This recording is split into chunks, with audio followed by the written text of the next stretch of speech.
Maintenant la parole à son Excellence, M. Ali Ahmed Karti, ministre des Affaires étrangères du Soudan.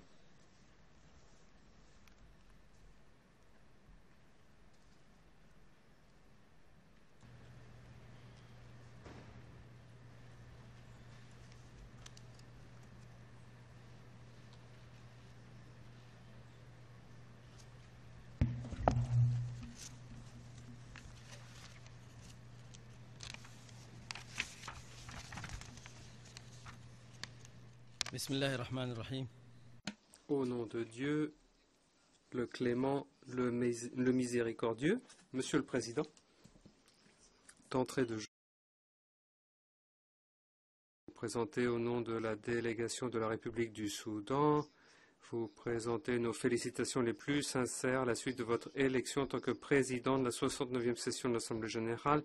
Je remercie et je félicite votre prédécesseur, M. John Ash, de sa direction judicieuse et compétente des délibérations de la session précédente. J'espère que cette session va réussir à obtenir des résultats concrets concernant les questions universelles, notamment la réalisation des OMD et la mise en œuvre du programme de développement pour l'après 2015, qui est le principal thème des débats de la session en cours. Monsieur le Président, je m'adresse à vous alors que le Soudan va commencer une étape nouvelle importante concernant la participation politique globale qui n'exclut aucun parti, aucune faction, aucun groupe. Le 27 janvier dernier, Son Excellence le Président de la République, le Président Omar al-Bashir, a lancé une initiative pour un dialogue national global demandant aux représentants de tous les Soudanais de se réunir pour discuter 6 priorités principales qui sont les suivantes: unité et paix, économie, liberté et droits fondamentaux, identité, relations étrangères et les questions de gouvernance ainsi que la mise en œuvre des résultats du dialogue. L'appel lancé par le Président a suscité des réponses sans précédent de la part de toutes les forces politiques au Soudan, compte tenu du fait que le gouvernement et l'opposition sont devenus convaincus qu'il n'y a d'autre option que cette étape qui suscite le consensus au sein de la population du Soudan. Puis il y a une série de consultations portant sur l'organisation et les procédures pour traduire la déclaration du président en mesures concrètes. L'initiative a été accueillie favorablement par les mouvements armés qui existent encore. Il faut aller de l'avant avec le dialogue pour parvenir au consensus national sur l'avenir politique du Soudan. À cet égard, nous nous félicitons des efforts constamment faits par l'Union africaine et le mécanisme de haut niveau de l'Union africaine pour les 3 volets, politique, sécuritaire et économique. Et nous demandons à la communauté internationale de promouvoir un rôle positif pour appuyer le Soudan, notamment en levant les sanctions imposées unilatéralement et en allégeant la dette du Soudan pour que cela coïncide avec l'évolution souhaitée concernant la participation politique de vaste portée. Le Soudan a continué de jouer un rôle efficace et positif au niveau régional sur le continent africain, le but étant d'instaurer la paix et la stabilité dans les États voisins. Lorsqu'un conflit est apparu dans l'État du Soudan du Sud, le Soudan a respecté le principe de la non-ingérence dans les affaires intérieures du Soudan du Sud. Le Soudan a été le premier État à fournir une aide humanitaire aux personnes touchées au Soudan du Sud et continue de fournir une aide humanitaire. Le Soudan participe aux activités du groupe de l'IGAD pour mettre un terme à la guerre et pour parvenir à un accord de réconciliation entre les 2 parties au conflit au Soudan du Sud. Mon pays a reçu plus de 100 000 personnes déplacées venant du Sud. Dans ce contexte, nous rappelons les efforts constructifs déployés par le Soudan pour retrouver la paix et la stabilité en République centrafricaine en complétant les autres efforts internationaux ou régionaux. Le Soudan est également actif dans les États voisins de la Libye pour que les parties libyennes se mettent d'accord concernant une solution à la crise libyenne.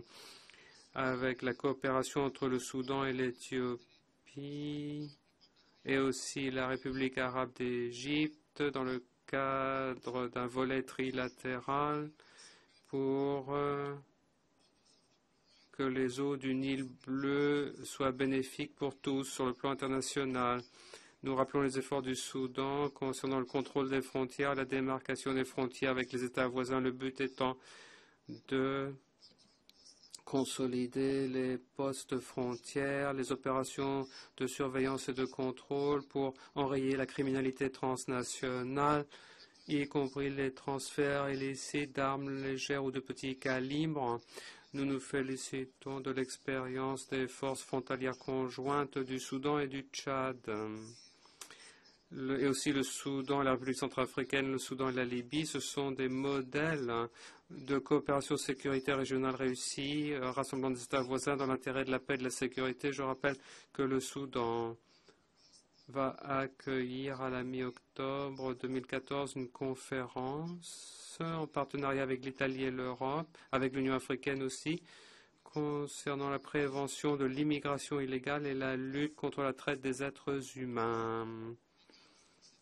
En ce qui concerne la situation au Moyen-Orient, la question de Palestine continue de constituer une énorme difficulté pour la communauté internationale. C'est le cas depuis des décennies. Maintenant, on est arrivé à une étape qui nécessite des mesures exceptionnelles et rapides par la communauté internationale pour améliorer la situation et pour progresser vers une paix durable au Moyen-Orient grâce à l'idée de satisfaire les exigences légitimes du peuple palestinien, notamment la protection et la reconstruction de ce qu'a détruit la machine de guerre israélienne. Le fait que le monde entier méconnaît la guerre de génocide qui a eu lieu en Palestine et le fait que le monde n'est pas intervenu pour protéger les droits des Palestiniens alimente l'extrémisme dans la région et dans le monde entier. Tant que le peuple palestinien a choisi une solution pacifique, il est impératif de soutenir cette orientation pour empêcher la propagation du désespoir et la recherche de solutions destructrices.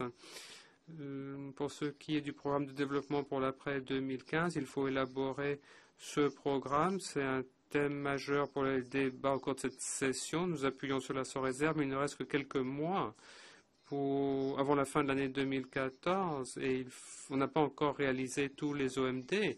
Toutefois, les aspirations et attentes restent élevées pour surmonter les obstacles qui ont empêché la réalisation pleine et entière des OMD. L'espoir étant que les consultations vont aboutir à des préparatifs solides nous permettant d'élaborer des objectifs de développement viables et durables pour la période postérieure à 2015. Les chefs d'État ou de gouvernement, dans la déclaration du millénaire adoptée en 2000, avaient approuvé à l'unanimité une série de principes et d'objectifs qui ont jeté les fondements d'un partenariat international pour mettre fin aux souffrances des populations et à leur pauvreté. On a décidé d'éliminer la pauvreté, de réaliser le bien-être. Mais ce qui a été réalisé à quelques mois de la fin de 2014 est en deçà des aspirations puisque les problèmes persistent, les problèmes de pauvreté et de chômage qui persistent. Le consensus des dirigeants de la planète pour ce qui est de réduire la pauvreté, satisfaire les besoins, éliminer les obstacles pour la réalisation du développement était clair, mais les partenaires de développement qui avaient élaboré la déclaration ont pris des mesures qui vont à l'encontre des dispositions de la déclaration du millénaire et des droits de l'homme. Ces mesures de coercition, par exemple les sanctions unilatérales en dehors de la légitimité internationale, ont causé de graves dommages et dégâts pour ce qui est de la teneur de la déclaration du millénaire et les effets néfastes ont porté atteinte aux nobles principes figurant dans la déclaration.